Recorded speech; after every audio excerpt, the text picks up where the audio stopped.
চলো বন্ধুরা, আজকে তোমাদেরকে দেখাই আমাদের বাড়িতে কি রান্না হচ্ছে। তো আজকে হচ্ছে যে পটল আলু ভাজা, যেটা আমি অলরেডি বসিয়ে দিয়েছি। আর সেই দিনে যে পুঁটি মাছ খেয়েছিলাম, তো সেটার স্বাদ কেউ ভুলতে পারেনি, এমনভাবে রান্না করতে হয়েছিল বস।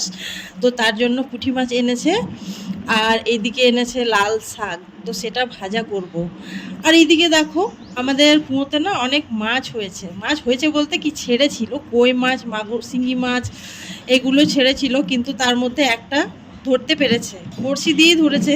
আর এই যে কুয়োর ওপরে দেখতে পাচ্ছ অ্যালবেস্টারটা, এটার বদলে না একটা গ্রিল ছিল ঢাক দেওয়া, কিন্তু জানি না কার বাড়িতে ভাত হয়নি, সেই চুরি করে নিয়ে চলে গেছে। কালী পুজোর সময় আমরা ছিলাম না, তো সেই তখনই চুরি করেছে।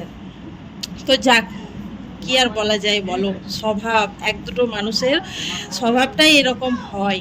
আর এদিকে বাপ বেটি মিলে কি খাচ্ছে, আচ্ছা যাই হোক, কোল্ড ড্রিঙ্কস খাচ্ছে। তো বন্ধুরা, যদি ভিডিওটা ভালো লেগে থাকে অবশ্যই লাইক কমেন্ট করবে, আর দেখা হবে শীঘ্রই পরের একটা ব্লগ ভিডিওতে। বাই।